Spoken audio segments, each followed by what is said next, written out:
Washington ডিসিতে national guard মোতায়েনের পর শহরে অপরাধের মাত্রা কমেছে বলে দাবি করেছেন মেয়র মিউরেল বাউজার। বুধবার এক সংবাদ সম্মেলনে বাউজার বলেন, গত ২০ দিনে গাড়ি ছিনতাইয়ের ঘটনা কমেছে ৮৭%।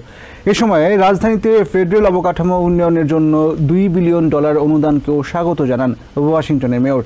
তবে এই সেনা শাসন নাগরিকদের প্রত্যাশিত নয় বলে উল্লেখ করেছেন ইলিনয়ের অ্যাটর্নি জেনারেল কোয়ামে রাউল।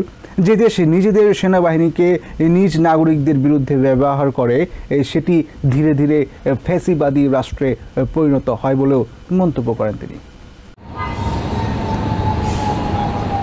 অপরাধ দমনে দেশ জুড়ে ন্যাশনাল গার্ড মোতায়েনের প্রেসিডেন্ট ডোনাল্ড ট্রাম্পের সিদ্ধান্তে যখন দুই পক্ষ ভাগ, তখন ট্রাম্পের এই সিদ্ধান্তের প্রশংসাই করলেন ওয়াশিংটনের ডেমোক্র্যাট মনোনীত মেয়র মিউরেল বাউজার। সেনাবাহিনী মোতায়েনের পর শহরে অপরাধের মাত্রা কমতে শুরু করেছে বলে জানান তিনি। বুধবার সংবাদ সম্মেলনে মিউরেল বাউজার দাবি করেছেন, সম্প্রতি ওয়াশিংটনে অপরাধের মাত্রা কমেছে উল্লেখযোগ্যভাবে। গত ২০ দিনে শুধু গাড়ি ছিনতাইয়ের মতো ঘটনা কমেছে ৮৭% পর্যন্ত। এজন্য ন্যাশনাল গার্ডকে ধন্যবাদ জানাতেও ভোলেননি ওয়াশিংটনের mayor. What MPD has been able to do in this city. পাশাপাশি প্রেসিডেন্ট ট্রাম্পের রাজধানীতে ফেডারেল অবকাঠামো উন্নয়নের জন্য $2 বিলিয়ন অনুদানের প্রস্তাবকেও স্বাগত জানিয়েছেন বাউজার। ওয়াশিংটনের মেয়র বলেন, সহিংস অপরাধ দমন ও কমিউনিটি সাপোর্টের জন্য ফেডারেল সম্পদের প্রয়োজন রয়েছে। But it is a fact. We have a relatively small encampment problem in DC.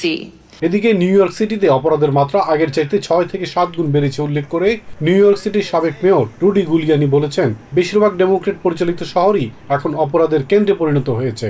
তবে প্রেসিডেন্ট ট্রাম্প অপরাধ দমনে সফল হয়েছেন।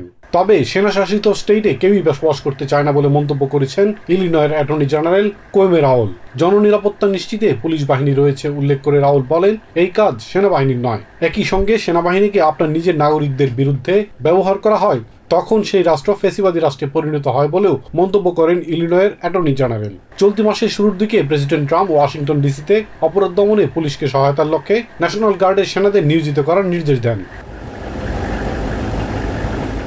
ইলিয়াস কমল, TVN 24 নিউজ ডেস্ক।